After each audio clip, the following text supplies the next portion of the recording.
पैसा तो मिलेगा ही, पर कोई भी मरीज आए तो उस मरीज को बचाना, उसे स्वस्थ करना, ये मेरी पहली जिम्मेदारी होनी चाहिए। ना कि पहली जिम्मेदारी पैसा कमाना हो कि जी पहले पैसा दो, तुम मरो जियो तुम जानो। लेकिन आज आपने देखा होगा डॉक्टर कुछ तो ऐसे हैं जो सेवा कर रहे हैं, लेकिन कुछ तो पैसे ही कमा रहे हैं। बोलो हाँ। तो आप डॉक्टर बने हैं तो सेवा करिए, आप एडवोकेट हैं तो सेवा करिए, किसी को न्याय दिलाइए, जज हैं ईमानदारी से न्याय करिए, आप इंजीनियर हैं ईमानदारी से सड़कें बनाइए। अब हमारे देश के कुछ इंजीनियर सड़कें ऐसी बनाते हैं बारिश आती है बह जाती हैं। इतना भ्रष्टाचार क्यों? पैसा कमाना ही उद्देश्य ना हो जीवन का, राष्ट्र की सेवा करना उद्देश्य हो। सर्वे भवन्तु सुखिनः सर्वे सन्तु निरामया, हम सब सुखी रहें ये उद्देश्य होना चाहिए। आप लोग पैसा कमाइए, स्कूल बनाइए कि हम बच्चों को यहाँ निःशुल्क पढ़ाएंगे। ये बातें केवल मैं कह नहीं रहा, मेरी माँ गौरी गोपाल आश्रम में गौरी गोपाल गुरुकुल है, ये दास अनिरुद्ध आपका ये बेटा, आपका ये भाई, 150 बच्चे वृंदावन में गौरी गोपाल गुरुकुल में पढ़ते हैं। मुझे लगता है कि मैंने पढ़ाई की है। यदि मैं 4 अक्षर भी समाज इस संसार में आकर पढ़ा हूं तो उसका ऋण चुकाऊंगा। कैसे चुकाऊंगा? शिक्षा ली है तो शिक्षा दे करके ऋण चुकाएंगे। ली है तो देना है, जो लिया है वो देना है ना। फिर अब आज के युग में होता क्या, लोग ले लेते हैं और देते नहीं है। देना चाहिए। आजकल ईश्वर को भी लोग धन्यवाद नहीं देते। लोग कहते हैं भगवान की पूजा क्यों करें, क्यों करो? अच्छा एक बात बताओ, आपने जंगल में हिरन को पानी पीते देखा है? कैसे पीता है? मैया, जंगलों में हिरन पानी पीता है। कैसे पीता है? सबसे पहले तो पानी पीने के लिए उसे बहुत मेहनत करनी पड़ती है, ढूंढना पड़ता है कि पानी है कहाँ। फिर वो पानी तक पहुंच भी जाए तो उसे खतरा रहता है कि कहीं पानी के भीतर मगर ना हो, कहीं मैं पानी पी रहा हूं पीछे से शेर ना आके पकड़ ले। वो डरता हुआ पानी पीता है। कई बार उसकी प्यास नहीं बुझती और वह किसी का भोजन बन जाता है। बोलो हाँ, ये बात सही है कि गलत है? हाँ या ना? फिर सोचिए कि चाहे जंगल का हिरन हो या जंगल का कोई भी पशु पक्षी हो, वो डर में रहते हैं कोई हमारा शिकार ना कर ले। लेकिन आप कितने सुखी हैं, आपको इस बात का डर नहीं है। जब आप पानी पीते हैं तो आपको कोई डर नहीं होता। तो आप निश्चिंत होकर पानी पी रहे हैं, तो बताओ हिरन से आपकी जिंदगी बेहतर है कि नहीं? जबकि हिरन को भी ईश्वर ने बनाया है, आपको भी ईश्वर ने बनाया है। इसका मतलब ये हुआ कि 84 लाख योनियों में सबसे अच्छा शरीर, सबसे अच्छा जीवन परमात्मा ने आपको दिया है। इसलिए आपकी जिम्मेदारी ज्यादा है कि आप राष्ट्र की सेवा, समाज की सेवा के लिए कुछ अच्छे काम करें आप, क्योंकि आप ही कर सकते हैं। हम कुत्तों से नहीं कह सकते कि तुम अच्छे काम करो, हम बिल्ली से नहीं कह सकते कि बिल्ली अच्छा काम करे। आपने मानव चोला पाया है, धन्यवाद दीजिए उस परमात्मा का जिन्होंने आपको निश्चिंत होकर पानी पीने के योग्य बनाया है, भोजन करने के योग्य बनाया। लेकिन लोग भगवान का धन्यवाद ना देकर गालियां देते हैं कि हे भगवान तुमने हमें ये नहीं दिया। सारी जिंदगी शिकायत करते हैं कि हे भगवान ये नहीं दिया, वो नहीं दिया, वो नहीं दिया। मुझे लगता है कि कभी भगवान से शिकायत नहीं करनी चाहिए। जो दिया है बहुत, अब हम अपने को काबिल बनाएं और समाज की सेवा करें। सेवा करो। ये दास अनिरुद्ध आप लोगों से भिक्षा मांग मांग कर 300 वृद्ध माओं की सेवा करता है, गौ माता की सेवा करता है। एक विद्यालय बनाने का मेरा मन है, कक्षा 1 से लेकर 12वीं तक सीबीएसई बोर्ड का, जहां केवल शिक्षा ना होगी, संस्कार होंगे। और सीबीएसई बोर्ड की शिक्षा बच्चों को निःशुल्क दी जाएगी गौरी गोपाल भगवान की ओर से। मेरा मन है कि मैं एक विद्यालय बनाऊं सीबीएसई बोर्ड का, जहां बच्चे बच्चियां सब पढ़ें, हजारों बच्चे पढ़ें, पर निःशुल्क पढ़ें। शिक्षा सबके लिए होनी चाहिए। आजकल हमारे देश में शिक्षा, जिनके पास पैसा है वो तो सीबीएसई बोर्ड में पढ़ लेगा, जिनके पास पैसा नहीं है वो सीबीएसई बोर्ड में क्या पढ़ेगा। शिक्षा में भी तो भेदभाव है ना हमारे देश में।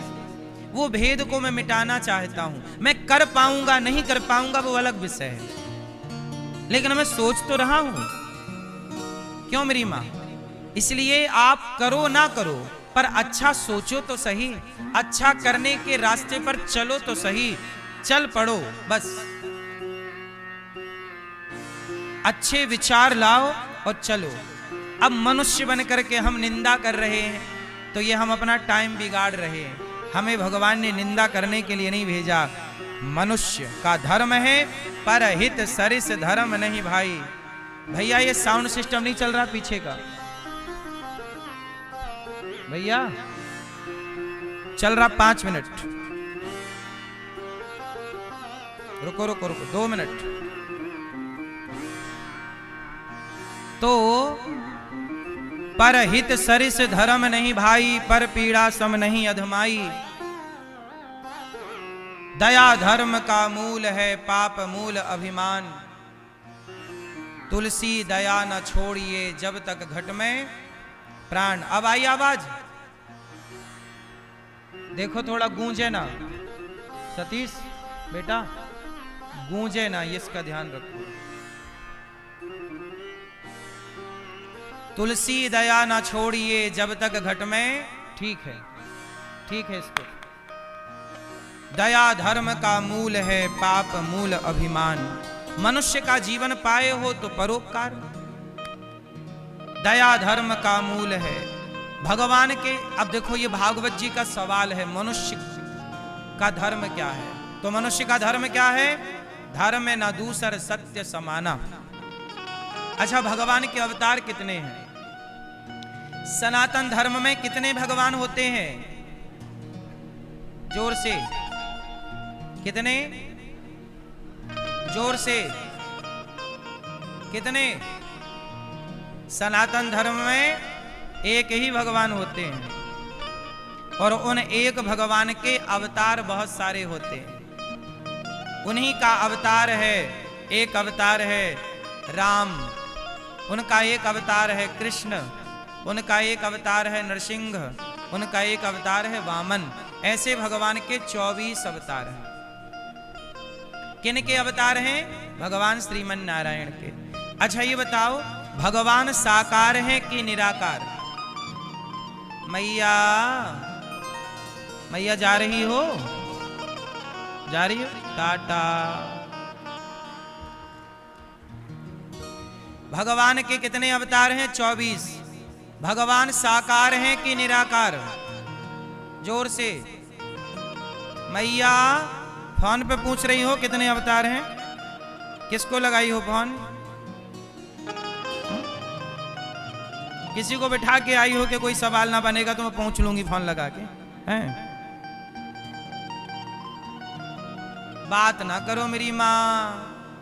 मैया, ओ लाल पीली मैया जा रही हो मेरी माँ? गंगा नहाने जा रही हो क्या मेरी माँ? जाओ जल्दी आना, नहा धो के बढ़िया। प्रेम से सुनो कथा, सुनो। भगवान साकार हैं कि निराकार? कैसे हैं भगवान? उत्तर दो। कैसे हैं? हैं? भगवान साकार भी हैं और निराकार। निराकार का मतलब है जिसका कोई आकार ना हो वो निराकार, और जिसका कोई आकार हो वो साकार। तो भगवान साकार भी हैं और कैसे? जैसे पानी निराकार है, लेकिन वही पानी जब बर्फ बनता है तो साकार हो जाता है। तो पानी निराकार भी है और पानी साकार भी है, ऐसे भगवान निराकार ब्रह्म है, पर वही जरूरत पड़ने पर आकार लेकर कभी राम, कभी कृष्ण, कभी नरसिंह, कभी वामन बनकर भक्तों पर कृपा करने के लिए वही निर्गुण निराकार सगुण साकार बनकर के प्रकट हो जाते हैं। बोलो हाँ। तो भगवान साकार भी हैं और सगुण ही अगुण ही नहीं कछु भेदा। साकार निराकार में कोई अंतर क्या है? निराकार है। हमारे भगवान इतने पावरफुल हैं कि वो जब चाहे साकार हो जाएं और जब चाहे निराकार हो जाए। तो साकार आकार का कोई भेद नहीं करना चाहिए। भगवान के एक बार क्या हुआ कि वेद व्यास जी ने 17 पुराण लिखे पर शांति नहीं मिली। तब वेद व्यास जी को नारद जी ने कहा कि भागवत जी जब तक नहीं लिखोगे शांति नहीं मिलेगी।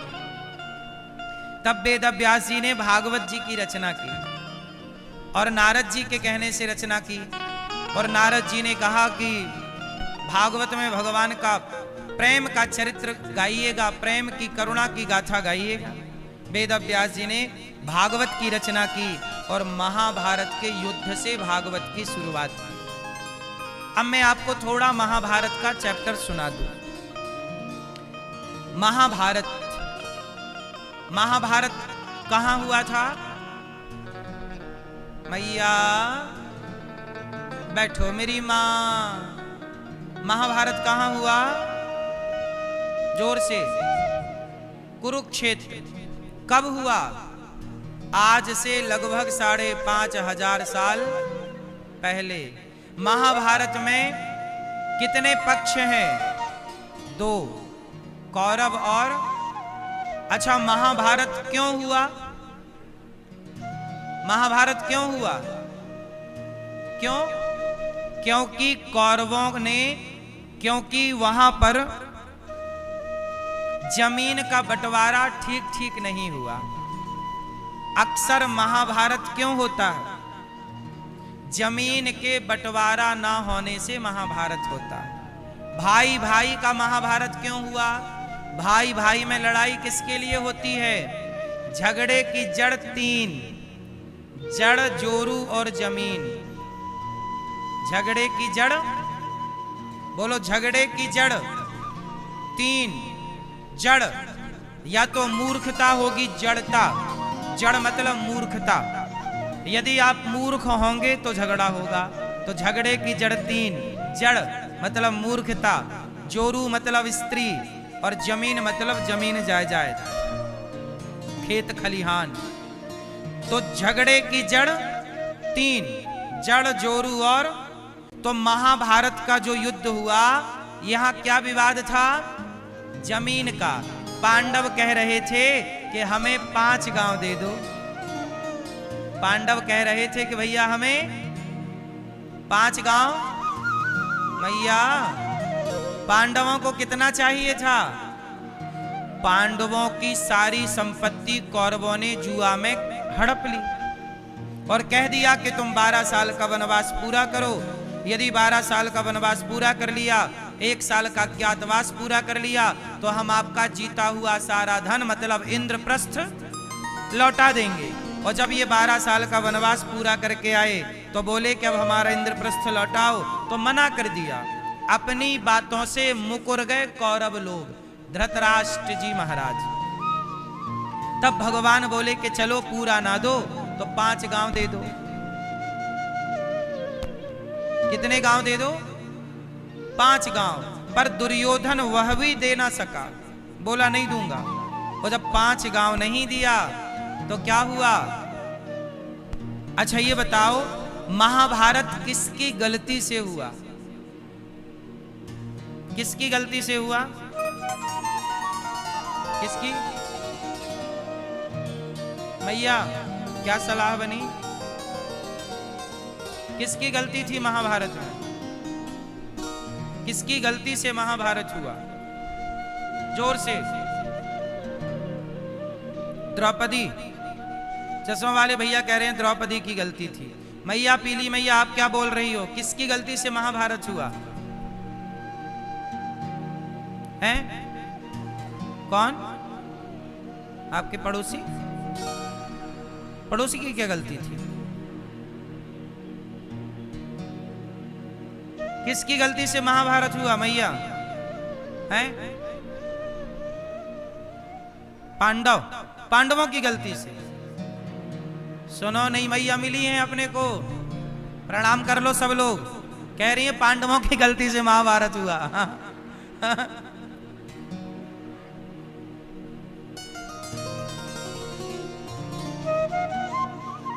लोग कहते हैं कि द्रौपदी की गलती से। क्या गलती थी द्रौपदी की भैया? अंधे का बेटा अंधा, ऐसा कहा था, तो ऐसा आपने कहां पढ़ लिया? कहां पढ़ा है? कहीं नहीं लिखा।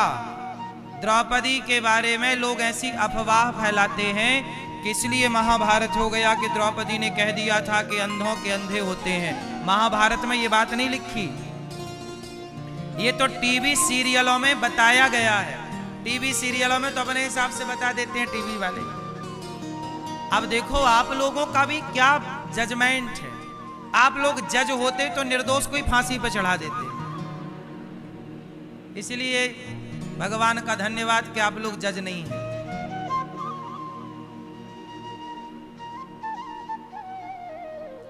सोचो महाभारत में गलती किसकी है, आज तक आप ये नहीं समझ पाए। महाभारत में पहली गलती है धृतराष्ट्र की। आपको पांडवों की गलती दिख गई? क्या गलती थी बताओ? धृतराष्ट्र की गलती नहीं नजर आई। द्रौपदी की गलती आप कह रहे हैं कि कह दिया कि अंधों के अंधे। चलो मान लिया, कहा नहीं, कह भी दिया कि अंधों के अंधे होते हैं, तो क्या इतनी सी गलती के कारण आप समाज में उन्हें नंगा करोगे? और दुर्योधन ने तो यही किया, निर्वस्त्र किया। आपको निर्वस्त्र करने वाले दुशासन की गलती नजर नहीं आ रही है, निर्वस्त्र करने वाले दुशासन की, दुर्योधन की गलती नजर नहीं आ रही है। आप भी गलत किसे कह रहे? जिसके कपड़े उतारे गए, गलती भी आप उसी की कह रहे हैं, उसी की गलती थी। ऐसे में लड़कियों को न्याय कैसे मिलेगा? कल को किसी लड़की के साथ गलत होगा और वो कहेगी कि मेरे साथ गलत हुआ, तो आप तो उसका पक्ष लेने की वजह क्या कह दोगे? अरे तेरी गलती रही होगी। द्रौपदी की गलती क्या थी? कुछ भी नहीं। मूल गलती किसकी होती है? राजा की। और राजा कौन है? धृतराष्ट्र। और धृतराष्ट्र के सामने द्रौपदी के कपड़े उतारे गए। धृतराष्ट्र ने क्यों नहीं रोका? क्या धृतराष्ट्र को दो तमाचा, दो थप्पड़ नहीं मारने चाहिए थे दुशासन को? ए नालायक, क्या भाभी के कपड़े खींच रहा है? द्रौपदी भाभी लगती हैं। क्यों मैया? द्रौपदी क्या लगती हैं रिश्ते में? तो क्या धृतराष्ट्र को नहीं बोलना चाहिए कि क्यों रे नालायक, क्यों भाभी के कपड़े उतार रहा है? तो गलती किसकी है? राजा है। क्या राजा का धर्म नहीं था कि वो न्याय करता? पहली गलती राजा की, मतलब धृतराष्ट्र की। दूसरी गलती भीष्म पितामह की। चलो धृतराष्ट्र अंधा है, चलो दुर्योधन नालायक है, दुशासन मूर्ख है, पर पितामह आप तो समझदार हैं। आप तो उठाते अपना धनुष और आप तो दुशासन के गाल में 4 थप्पड़ मारते। ए नालायक, तू नारी का अपमान कर रहा है, कपड़े उतार रहा। चल, यदि 2 तमाचा दिया होता ना सभा में दुशासन के गालों में, तो ये महाभारत पितामह की चुप्पी के कारण महाभारत हुआ। इसलिए कहता हूं, राजा अंधा ना हो और घर के बड़े बुजुर्ग चुपचाप बैठे तमाशा ना देखें। कुछ तो बोला करो जहां गलत हो रहा है। पितामह की तरह चुप्पी ना हो। महाभारत की तीसरी गलती किसकी है? तीसरी गलती है कर्ण की। किसकी गलती है? किसकी? कर्ण। कर्ण कौन है? कर्ण दुर्योधन का मित्र है। बताओ कर्ण की गलती है या नहीं? क्या गलती है? चलो ये बताओ क्या है? कर्ण की गलती ये है कि कर्ण को पता था कि दुर्योधन गलत कर रहा है। क्या कर्ण को नहीं पता कि किसी नारी के कपड़े उतारना सभा में गलत है? कर्ण इतना तो जानते थे कि ये जो हो रहा है ये गलत है। तो जब गलत हो रहा था तो कर्ण ने अपने मित्र को गलत करने से रोका क्यों नहीं? मित्र किसे कहते हैं? अच्छा, मित्र का साथ देना धर्म है कि अधर्म है? जोर से। तो फिर मित्र बलात्कार करेगा तो उसका साथ दोगे क्योंकि मित्र का साथ देना धर्म है? बोलो। मित्र दारू पिएगा तो साथ दोगे क्योंकि मित्र का साथ देना धर्म है? बोलो। इसका मतलब है मित्र का साथ दीजिए, पर साथ वही दीजिए जहां आपका मित्र सही है। सही में साथ दीजिए, गलत में साथ। गलत है आपका दोस्त तो उसे समझाओ कि यार ये गलत है। बोलो हाँ। अब कर्ण को पता था कि दुर्योधन गलत कर रहा है, तो कर्ण ने दुर्योधन को समझाया क्यों नहीं? समझाने की जगह कर्ण ने दुर्योधन का साथ दिया कि उतार दो कपड़े, और कपड़े उतार दो, इसके तो 5 पति हैं, छठा मुझे बना लो, जैसे तेरे 5 वैसे ही 6। कर्ण ने ये सब कहा। क्या ये धर्म था? इसका मतलब ये हुआ मेरी मां कि मित्र ऐसा ना हो जैसा मित्र कर्ण है। मित्र कैसा होना चाहिए?